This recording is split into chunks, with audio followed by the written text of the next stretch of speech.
87 years ago, Fleming discovered the mold of penicillin. Ever since then, this opens a chapter of a new era, the birth of antibiotic treatments. As soon as penicillin was introduced, Fleming has warned that any misuse of penicillin might lead to resistant forms of bacteria.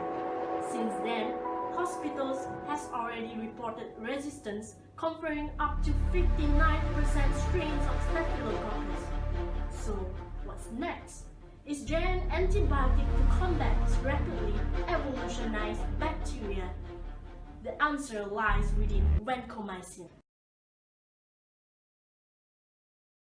Vancomycin is basically a big glycopeptide antibiotic.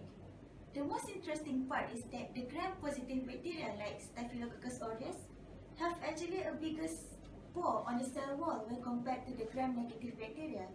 This structure actually allows the vancomycin to diffuse through and act on the cell wall, which eventually will kill the bacteria. Being used to treat MRSA, Clostridium difficile, and also meningitis, you can see this drug is very common in hospital right now.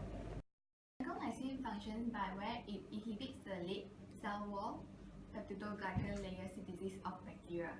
It binds effectively to the D-alanine C-terminus of pentapeptide, by which steric hindrance the addition of late precursors by transglycosylation to the nascent peptidoglycan chain.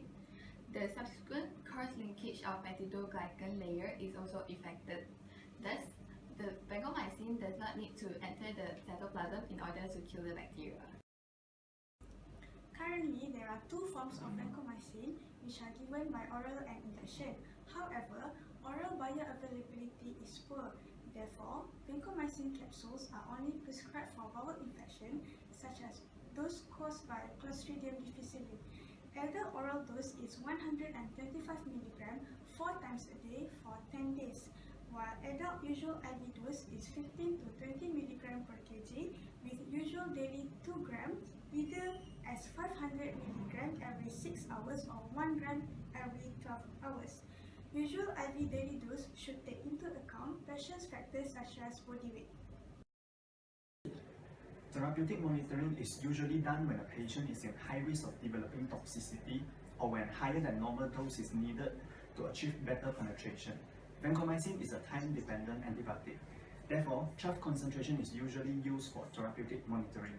For bacteremia, skin and soft tissue infection, the goal trough concentration is between 10 to 15 microgram per milliliter. Whereas for meningitis and pneumonia, the goal trough concentration is between 15 to 20 microgram per milliliter. Any short course therapy, normally less than 5 days, or goal trough concentration of 15 mg per liter does not need therapeutic drug monitoring. Vancomycin has common side effect of Bregman syndrome, whereby the drug induces an increase in histamine level. It is not an allergic reaction. Furthermore, nephrotoxicity and ototoxicity are also common. Therefore, vancomycin should not be used together with the drug that induces such toxicity, for example, bacitracin. Staph aureus is slowly becoming resistant to vancomycin. Due to nature of vancomycin route of administration, natural selection in race with evolution between bacteria and vancomycin lies in the hand of us, pharmacists. The race will never end, indeed. However, any effort to keep this resistance low will buy us time to find another drug before vancomycin serves its last battle and the next cycle of race begins.